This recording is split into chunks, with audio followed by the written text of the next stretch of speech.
Welcome to the Friday panel on embodying anti-racist Christianity and cross-racial solidarity. Thank you for joining us across time zones and spaces. My name is Nami Kim, joining you from Atlanta, Georgia. I teach at Spelman College and I will be moderating today's panel presentation. Following last night's wonderful public panel on cross-racial solidarity at times like this, today's panel engages three amazing Asian American feminist scholars who can speak to the important issue of what it would mean to embody anti-racist Christianity and build cross-racial solidarity. Each panelist will address three interrelated questions. I'm going to put those three questions in the chat box so you can see what those questions are. Okay. So first question is, how should Asian American feminist scholars of religious studies respond to anti-Asian racism and co-constitutive nature of white supremacy that differentially affects BIPOC communities? What steps are necessary for Asian Americans to build coalitional solidarity in the midst of persistent state-sanctioned violence? How can they draw their anti-racist resources from their religious communities, such as Asian American Christian communities? So the format of today's panel is that each panelist will speak about 12 to 15 minutes. And after everyone has spoken, panelists will have opportunity to engage one another first. And then everyone in this space can have a discussion together. So those of you who are in the audience, please write your questions or comments in the chat box. Without further ado, let me introduce our first panelist, Sharon Jacob. Sharon is an associate professor of New Testament at Pacific School of Religion. Sharon earned her Master's of Divinity from Lancaster Theological Seminary and Master's of Sacred Theology from Yale University. She earned her PhD from Drew University. Her research interests include gender and sexuality studies, feminist theory, race and whiteness theory, post-colonial theory. Her publications include a monograph entitled Reading Mary Alongside Indian Surrogate Mothers, Violent Love, Oppressive Liberation, and Infancy Narratives. She has also co-authored and authored numerous articles. She is a regular contributor to the Electronic Feminist Studies of Religion, where she has written several blogs on various topics.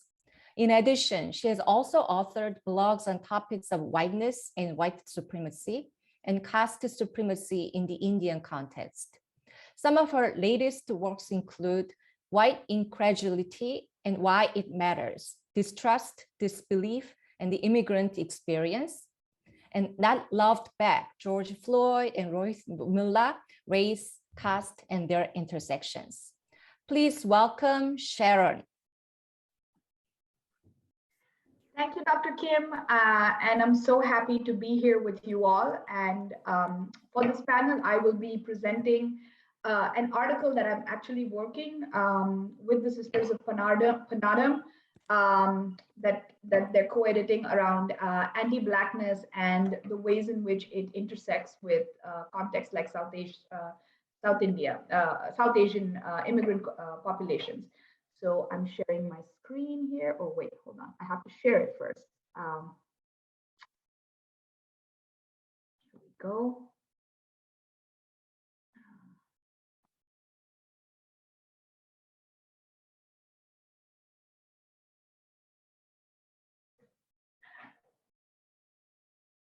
So my presentation this morning, I'm sure it's afternoon for some of you, is entitled "It Begins at Home. Did Jesus suffer from an anti-Canaanite bias in Matthew 15:21 through 28, confronting anti-Black sentiments in Indian immigrant communities?"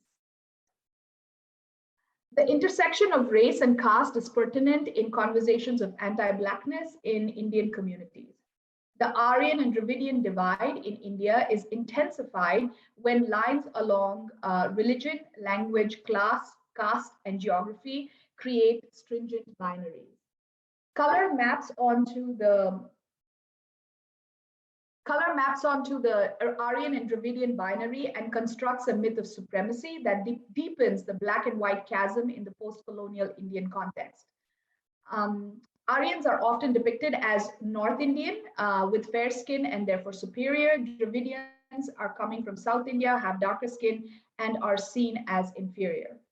The lines intersecting color and caste are not clean, thus to say that all fair-skinned people belonging to the upper caste are North Indians and all dark-skinned people are low caste and South Indians is an oversimplification.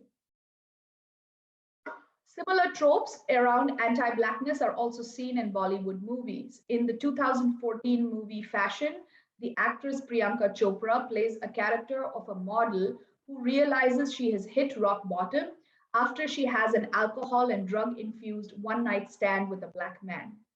With the election of Vice President Kamala Harris, who is half Indian and half black, the need to quickly accept Harris's Indian roots, but sidelining her black roots is indicative of anti-black sentiments in diasporic South Asian communities. As South Asians, we often hear words like color, brown, or tan and immediately shun them, with the implication that being brown is closer to blackness than whiteness. At the same time, I want to say that these connections to anti-blackness and the anti-black sentiments begins way before we as South Asian immigrants arrive at the shores of the United States. The interaction between Jesus and the Canaanite woman could easily be seen as one of the most cringeworthy exchanges in the New Testament. Although this story appears in Mark, the author of Matthew makes a pointed decision to retell the narrative with significant alterations. Some of these differences include a significant change in ethnicity of the female character, the title given to Jesus by the woman, and most importantly, the response by Matthew's Jesus to her is much harsher than what we find in Mark. My presentation today will focus on the narrative of Matthew 15:21 through 28, and I will argue that the interaction between Jesus and the Canaanite woman must be read in the larger context of an anti-Canaanite bias, an ideology that we find embedded within Israel's history. Thus, similar to the ways in which anti-Blackness is a sentiment that continues to be embedded in the post-colonial Indian context and colors our interactions with Black communities, I argue that the anti-Canaanite sentiments embedded in Jesus' own history sets the tone and his biting remarks towards the Canaanite woman. The culture of the colonizer creates the subject of the colonized. Jesus, a colonized man, is created by the Roman Empire. His subjectivity is also informed by the narratives that help form Israel's history. Thus, it is for this reason, Jesus' response to the Canaanite woman must be seen through a twofold lens, Rome and Israel. Stories about a nation's exceptionalism are often placed in a religious framework that only seek to bolster and justify a superiority of one nation over and above others. Such exceptionalism was also used in the formation of America and India. The designation of the woman as a Canaanite by the author of Matthew is done purposefully and strategically to invoke certain stereotypes and certain histories associated with the people from Canaan. The woman of Matthew 15 is the only person in the New Testament who is explicitly called a Canaanite. While we find two more Canaanite women in the genealogy, Tamar and Rahab, this woman is explicitly designated, but she is not named. Musa Dubé notes that Jerusalem and Canaan are not only place names, but also ideologically loaded geographical markers. In the Hebrew Bible, the Canaanites become the ethnic outsiders whose bodies are used to demarcate from the native insider. Stories such as these are meant to evoke a sense of supremacy. The divinely sanctioned violence against the Canaanites embedded into the consciousness of the Israelites is the larger context through which we must read this text. Guy Nave writes, the author of Matthew invokes the memory of this violent historical past between Jews and Canaanites, by identifying this woman as a Canaanite. Although Nave reminds us that the word Canaanite was no longer used by the time of Jesus, the term nevertheless used by the author of Matthew categorically demarcates the Canaanite as the ethnic other. Another scholar, Grant Lee Marquand, observes that although the land of Canaan was seen as good, the inhabitants, or in this case, the Canaanites, were seen as evil. In fact, the Canaanites were depicted as enemies of the Israelites who needed to be exterminated by the orders of God. Thus, just like anti-Blackness that finds its roots in the caste system in India, anti-Canaanite sentiments are also present in the Hebrew text. This makes me wonder if Jesus may have had an anti-Canaanite bias way before his interaction with the Canaanite woman. Love L. Sechrist compares the two healing narratives with the Roman centurion and the Canaanite woman. Thus, while Matthew's Jesus appears eager to help with the Roman centurion, his callous, biting, even racist remark to the Canaanite woman is remarkable. Nikki Khanna writes, performative whiteness was arguably a survival technique for the oppressed and a tool for the upwardly mobile to access status, and in post-colonial Asia, perhaps aspirations for whiteness have lingered.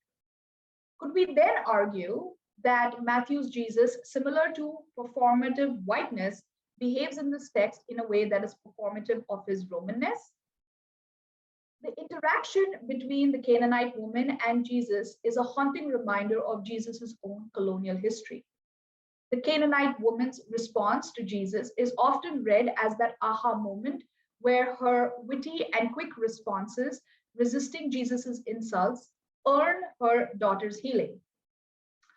While such interpretations are important and pertinent, read through the lens of anti-Blackness, I would prefer to interpret her response differently. The reluctant mercy that Jesus displays towards the Canaanite woman is troubling. He is insulting her. He ignores her. Her persistence bothers the disciples. She comes to Jesus a second time begging for help. Jesus not only refuses again, but intimates that she and her people are dogs. The term dog causes quite a bit of exegetical squirming, and let's not make excuses for the way Jesus treats this woman. The begging for crumbs is also a reminder of her status as a conquered race. The Canaanite woman's posturing as inferior could also be seen as a moment where the haunting becomes real.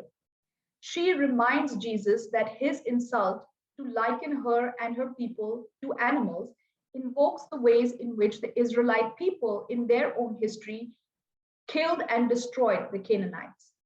Maybe her response even invokes the memory of Jesus to Jesus and his ancestors that once upon a time they too were colonizers.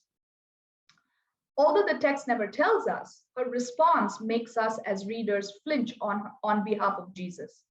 In short, Jesus is reminded of his anti-Canaanite sentiments in his interaction with the woman. Similar, but not quite the same, South Asians living in the United States are also reminded of our own anti-Black sentiments in our first interactions with African American people. Jesus does not merely change his mind or is taught by the Canaanite woman. Her response reminds Jesus that at the end of the day, he too will be shunned by the very power that he's accommodating today.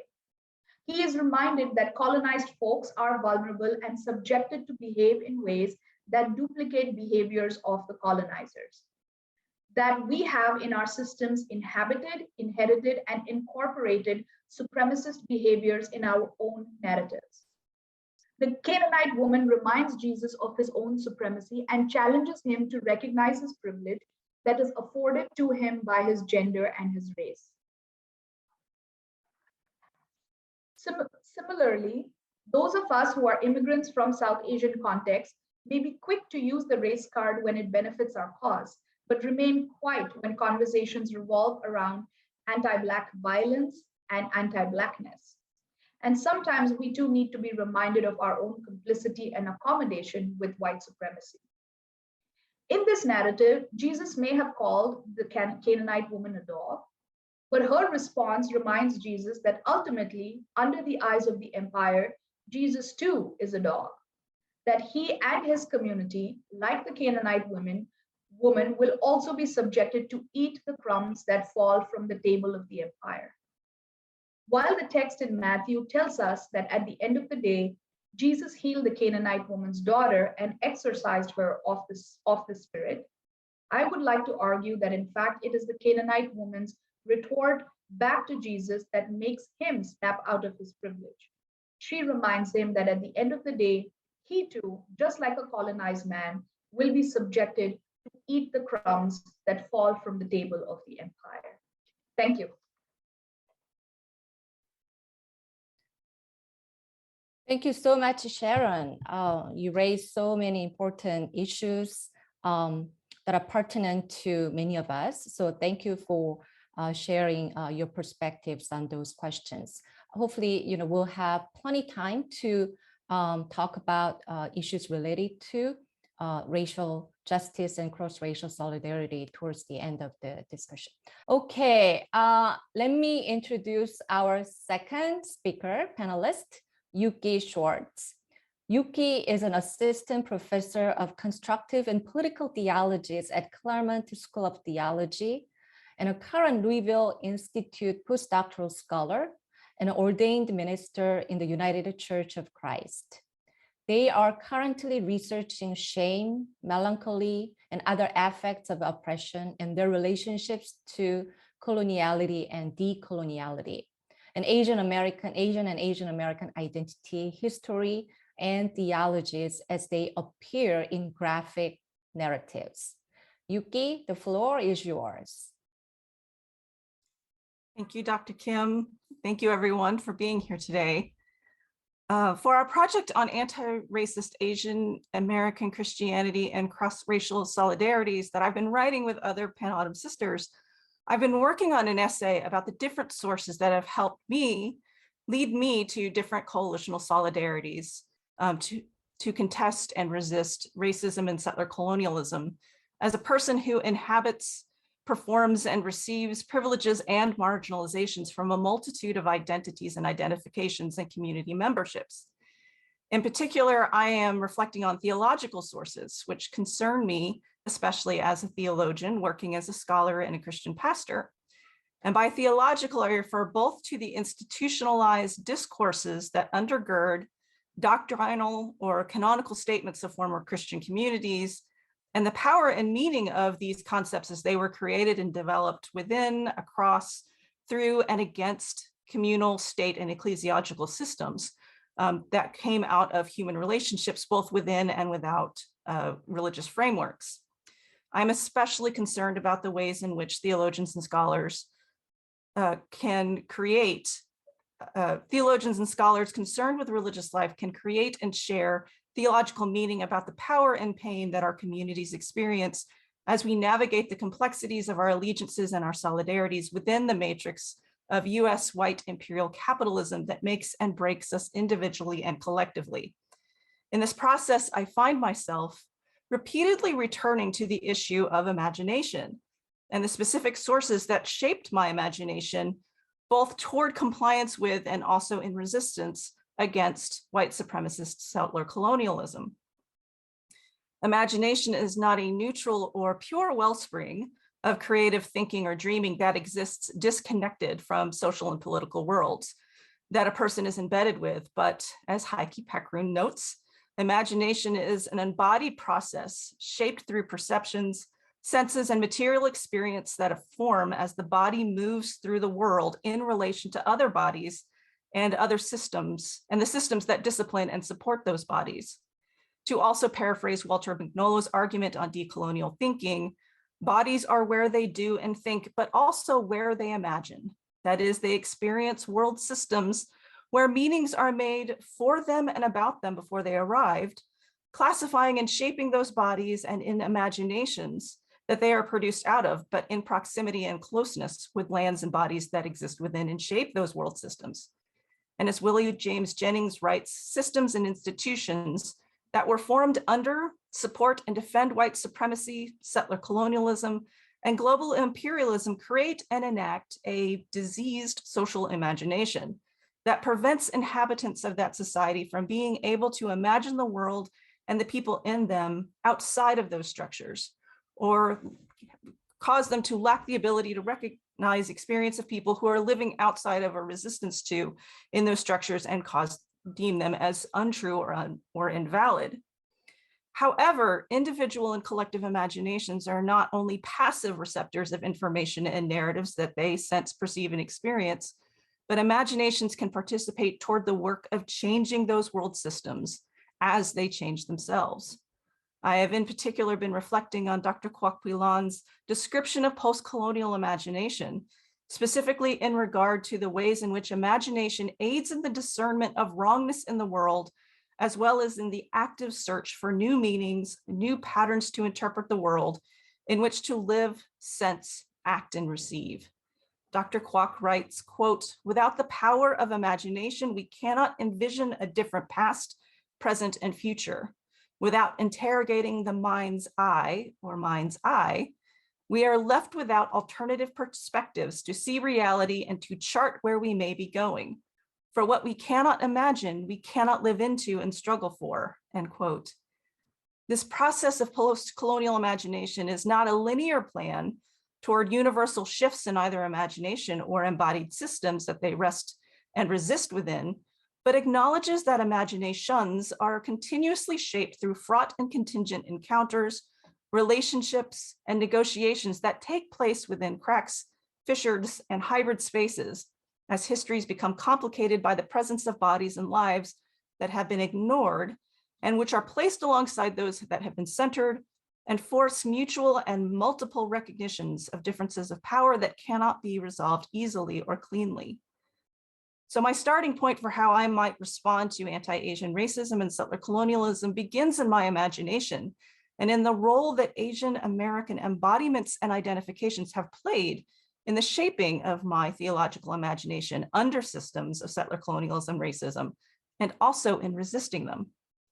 Not long ago, I read Kathy Park Hong's book, Minor Feelings, which has seemed like required reading for Asian Americans, especially since the 2016 election of Donald Trump to the office of US presidency and the 2020 beginning of the COVID-19 pandemic that saw with it the parallel increase in violence against Asian identified people in the United States that the former president's rhetoric and followers fomented.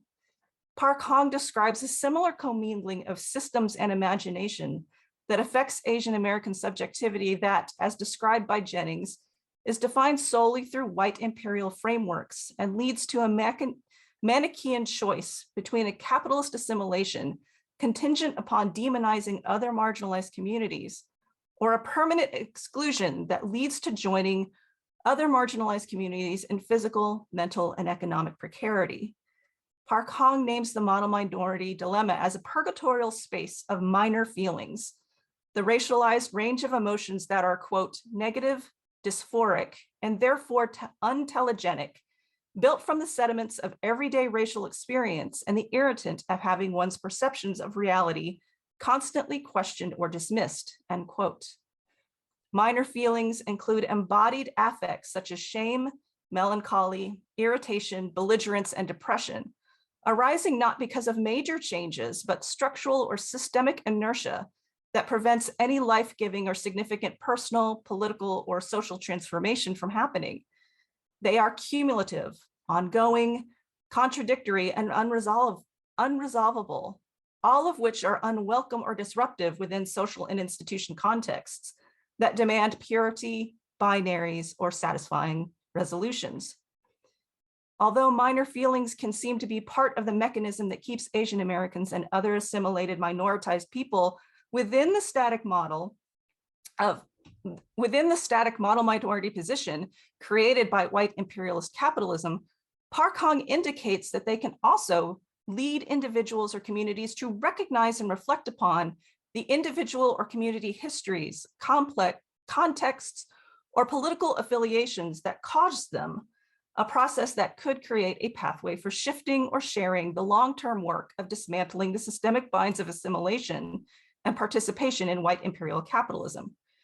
Writing about historic distrust and uneven experiences of racism between Black and Asian communities in the United States, Park Hong lifts up shame as a foundational minor feeling, guiding her efforts to dismantle white supremacy and her participation in and assimilation to it, rather than hide her shame or displace it onto bodies that are socially and politically deemed more shameful than her own through white imperialist imaginings.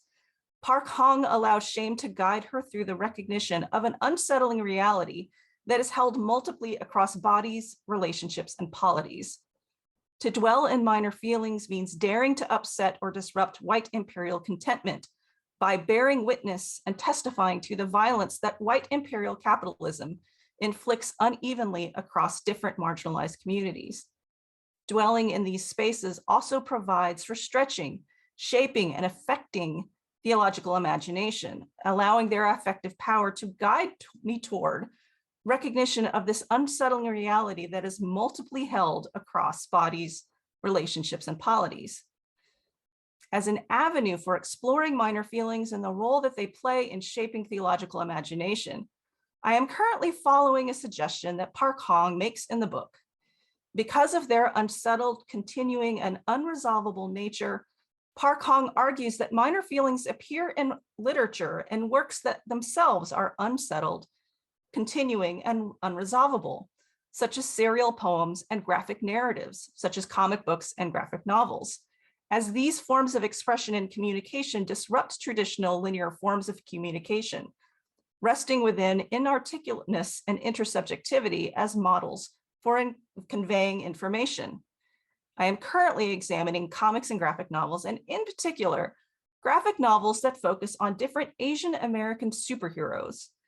Superheroes often serve as embodied representation of national or communal ideas that on the surface are secular in nature, but carry with them deep theological meanings regarding divinity, redemption, and eschatology. The visual description of mainstream superheroes often reflect back to readers a national mythos that is racialized, gendered, sexualized, classed amid other identifications that simultaneously enact the United States' violent identity as a settler colonial state, while at the same time covering over or sacralizing that violence in order to relieve the tensions of this ongoing violence. The question that I've had in this research is what gets exposed when these two different narratives, that of the Asian American model minority experience of unredeemable minor feelings and the arc of US redemptive violence embodied in the comic book superhero, what gets exposed when these come together in the feelings of the Asian American superhero who encompasses multiple and fraught positionalities in this national mythology? That is, the question that I'm looking at is, how does this figure who is a being of pure national imagination also help challenge or support other national theological imaginations? It may seem that a turn toward imagination or the fantasy worlds of comic book superheroes is a turning away of the actual work of changing systems, policies, and communal or collective coalitional practices of resisting settler colonialism and state-sanctioned violence. But I often find myself returning to the point that Dr. Kwok makes in her argument for the need to develop a post-colonial imagination, that what we cannot imagine, we cannot live for. This investigation has become a practice for me toward being attentive to the affective minor feelings that signal the contradictions and unresolvable histories and presences of model minority life that exists simultaneously with what Rami Fawaz describes as, quote, comic book cosmopolitics, a world making made up of a narrative cross-cultural and cross-social encounters that depict a world that does not exist, but could, captured in the conceit that whatever can be drawn can't be believed, end quote. And thus, having been believed in the imagination can be enacted or recognized in the world system. These stories of Asian American superheroes and their production and creation seed my imagination with the realization that the struggles of the present moment are not only mine to face, but have been the ongoing collective work of resistance and reimagination that has always been a shared effort, both within my Asian American spaces and outside and across it, as communities join together to face similar, intersecting, and different violences under the system of white imperial capitalism. Theological imagination requires the close, comforting, but also confrontational and challenging presence of body sharing physical and psychic space with mind, engaged in the work toward building the worlds we dream of together. Imagination and action aren't oppositional, but depend on one another in the work of communal change. For me, to rest in these superhero stories is not an escape, but it's a participation in the theological practice of reshaping my imagination away from a one-sided racist assimilation toward a glimpse of a future that is contingent, multiple, and unresolvable, but possibly beyond my imagination. As Richard Delgado and Jean Stefanik point out, quote, our social world with its rules, practices, and assignments of prestige and power is not fixed. Rather, we construct it with words, stories, and silence. But we need not acquiesce to arrangements that are unfair and one-sided. By writing and speaking against them, we may hope to contribute to a better and fairer world. Thank you. Thank you so much, Yuki. So much to think about. Okay, let me introduce our last, but not the least, of course not, Jessica Wong. Jessica, are you here? Oh, yes. Jessica is Associate Professor of Systematic Theology at Azusa Pacific University and works in political and liberation theologies with a focus on race, gender, society, and visual theory. She's an ordained ruling elder in the Presbyterian Church, USA, and holds degrees in Christian theology and ethics from Duke Divinity School and Duke University. She is the author of Disordered, the Holy Icon and Racial Myth, as well as co-author of the curriculum Lamenting Racism, a Christian Response to Racial Injustice. Her current research project, Black Monsters, Yellow Ghosts, considers the racial and socio-political dynamics of Asian American invisibility and Black hypervisibility as they function to create docile subjects and maintain established systems of power. Jessica? Thank you so much. Thank you for the opportunity to speak, and both to Sharon and Yuki for your wonderful presentations. Sharon, I think that passage about Jesus the Canaanite woman is so challenging and important, and I love that you tackled it. And Yuki, I think you're absolutely right. The role of imagination is really powerful and really key. Like, we've got to figure out how to be better at imagining and also more persuasive in our storytelling. Along with these wonderful sisters, I am also participating in this group. And the title of my chapter is Beyond Siloed Solidarity, the Place of Asian Americans in the Struggle for Racial Justice. So part of what motivated me in writing this chapter in the first place is looking at being struck by how, following the murder of George Floyd, there's this kind of period of racial reckoning that began, right? And I started to hear rumblings from Asian American activists and other Asian Americans that began to voice, I think, a feeling that maybe most of us have had, and the question that a lot of us have had about, is there actually a place in today's racial justice movement for Asian Americans to voice their own stories of suffering alongside those of Black and Latinx Americans? And by that, I mean, like, is there really a place for the Asian American voice in the larger circles of racial discourse? Right. So here I'm not talking about like Asian American justice groups that are focused on Asian American issues, because obviously we have a place to speak in that space.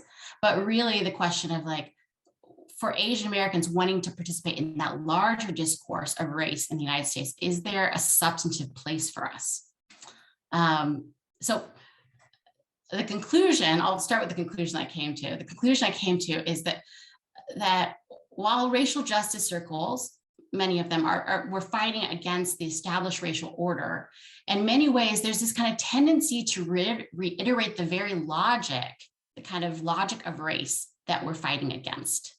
And this persistent logic is part of the reason that I think a lot of Asian Americans have struggled to feel a sense of place in the larger discourse and work toward racial justice.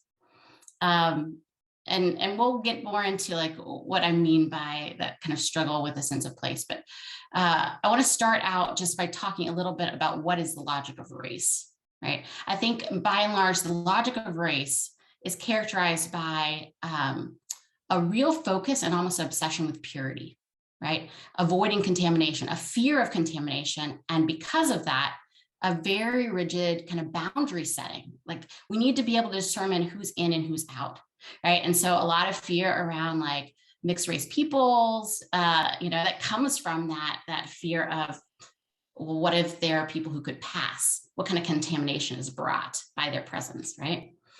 And another way we could put it is that the logic of race is driven by a kind of plantation logic. So I know a number of you have already read this book, but Anna Singh, The Mushroom at the End of the World, fantastic book, really interesting. But she talks about this idea of plantation logic. And it's basically this idea that it's a kind of order aimed at turning both human and the non-human world into these kind of discrete manageable units that can then be made scalable, right? Like a plantation. So she says, this is a quote, "Techniques of alienation are used to turn both humans and other beings into resources, which has the effect of segregating humans, policing identities, and obscuring collaborative survival." All right, so segregating humans, policing identities, obscuring collaborative survival. So basically, in this effort to maximize efficiency and productivity, this way of ordering, this plantation logic, has the effect of stripping people of their particularity, right? Severing the relational connections that they have, and in that way, disabling kind of efforts at communal well-being, right? I mean, and if we think about it, we can see how this very easily maps on to the logic of race, right? That there's this kind of, in the logic of race, there is a distillation of complex, multi-layered people into a simplified version of themselves. I mean, that is race, right? It strips people of their particularity. People are no longer connected to particular lands and communities. Instead, race brings people from all these different places, all these different cultures, and lumps them together and say, like, you all belong together, right? So in that way, by doing that, by stripping us of our particularity and siloing us into these various groups, it also divides us from one another, right? Because we're in these siloed groups. And in that way, undercuts, I would say, the communal solidarity effort of justice work. So the given racial orders plantation logic with this eye toward purity, it requires very clear boundary setting, right? To determine who's in and who's out, who's pure and impure. So basically, that's the logic of race, right? And what I'm trying to suggest in this chapter is that the same logic is actually present in a lot of racial justice work. So often within justice circles today, we continue to see race as a primary means of kinship and belonging, right? Which requires this kind of differentiation of who is in and who is out. So obviously the clearest case of this is going to be in those homogeneous racial justice groups, right? So groups that are composed of people of all one race. So Asian Americans focus on Asian American issues, right? And homogeneous racial identity, it becomes the primary driver of this work and of this kind of communal connection. But it also oftentimes comes with a tendency towards zero-sum thinking, right? This idea that various racial groups are in competition with one another for limited resources, that we live in an economy of scarcity and that we have to compete with one another, and we need to care for our own people, right? For example, Asian Americans fighting against affirmative action, right? This idea that, oh, well, you know, in order to advantage my people who I fear are going to be disadvantaged, right? I need to fight for the rights of my people, even if that means the kind of disadvantaging or oppression of others, right? So that's a pretty obvious example. I want to suggest that even beyond these circles, so even in multiracial justice groups, we oftentimes see this logic being played out. So, for example, right, Asian Americans can participate in these multiracial justice groups, but they're oftentimes directed to take a more supportive backseat role, right? One that is more akin to like a white ally. And there's this hierarchy of power that exists within these groups, right? That's written into who is allowed to take positions of leadership in the group, whose voice actually matters. I know this is a hard thing to talk about because I think we fear that it's going to undercut the efforts of solidarity, but I think this is also like a point of we need to be honest about. And that, you know, in the wake of George Floyd, there were more and more people who are starting to actually voice these questions, right? So at the end of the day, a lot of the power dynamics exist between who has a right to be present, who has the right to really voice something that matters. It has to do with suffering, who has suffered the most, right? So the people who have suffered the most have are most entitled to speak, right? Their speech carries the most weight. And what I'm trying to say here is that the gatekeeping of voice and presence is actually another form of boundary setting that requires the delineation of who is in and who is out, who's really in and who is out, right? So there might be a sense of like, yes, you belong, but are you inner circle belonging? So basically what I've been arguing is that true belonging, this kind of inner circle kind of belonging within these justice communities often seems to be drawn, at least in part, along the lines of race and the experiences of particular racial groups, right? The level of suffering of particular racial groups.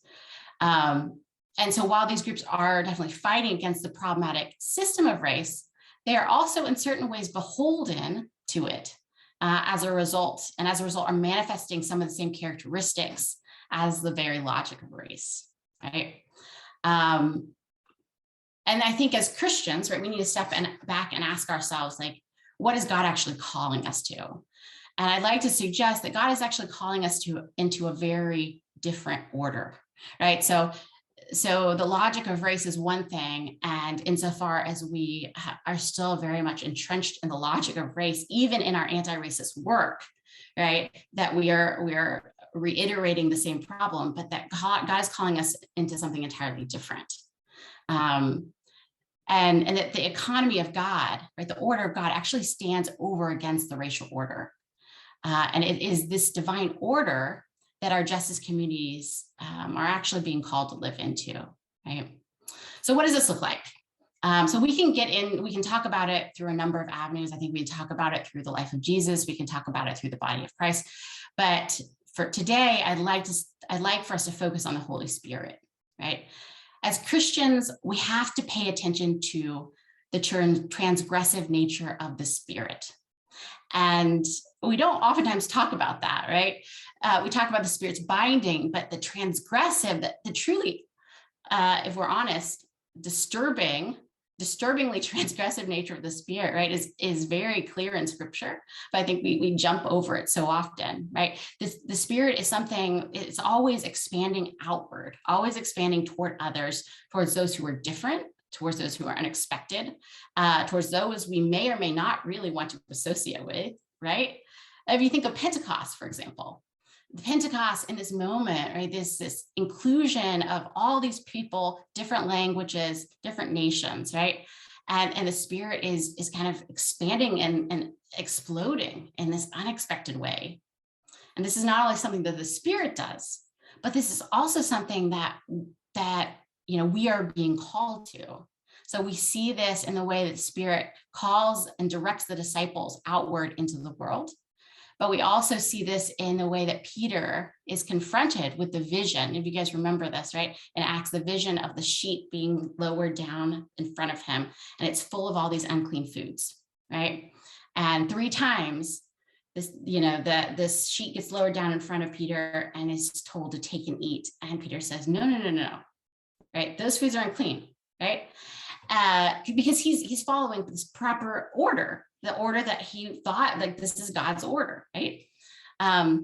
So 3 times this happens. And then after the 3rd time, he hears the knock on the door, and the Gentile, Cornelius, he had sent his men to go get Peter, right?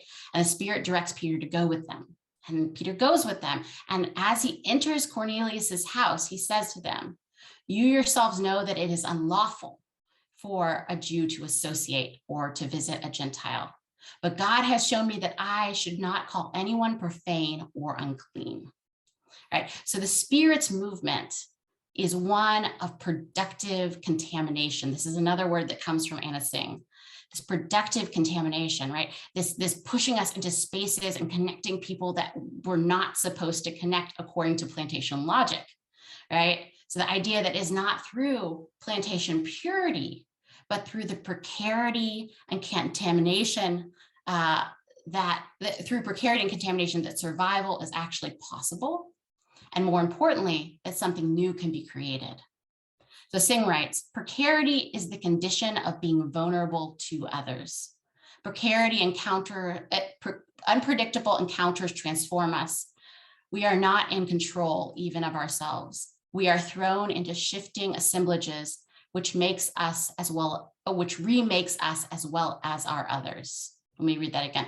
Precarity is the condition of being vulnerable to others. Unpredictable encounters transform us. We are not in control even of ourselves. We are thrown into shifting assemblages, which remake us as well as our others. So true encounter with the other is precarious. It threatens the idea of the pure self, right? The racial pure self, but it also throws into question even the assurance of our survival. I think this is huge, right? Because so much of our boundary setting, right, even within our racial justice group, so much of our boundary setting is predicated upon our concern for survival. It's like oppressed groups that want to protect themselves, which totally makes sense. But if Singh is right, then that attempts to self-protect is actually a way that we are cut off from others, and that we are not opening ourselves up in a way that we actually need to if we want to survive and if we want to actually create something new, right? And so if that's true, right, then the Spirit is actually pushing us outside of that kind of cloistering into those vulnerable spaces that are dangerous and risky and uncomfortable, but also spaces that are productive and can lead to new life, right? The creation of something entirely new, not a reiteration, not an adjustment of the racial logic, right? But something that is fundamentally is utterly different and unexpected, right? And it's only through that openness to the precarity of true encounter with the other that meaningful, life-changing solidarity justice work can actually be done. Okay, I think that's all I got. Thank you so much, Jess. A lot, again, you raised so many important questions and thoughts as well. Thank you again, Sharon, Yuki, Jess, for this wonderful, wonderful, session. And we look forward to more conversations on this important topic in the near future.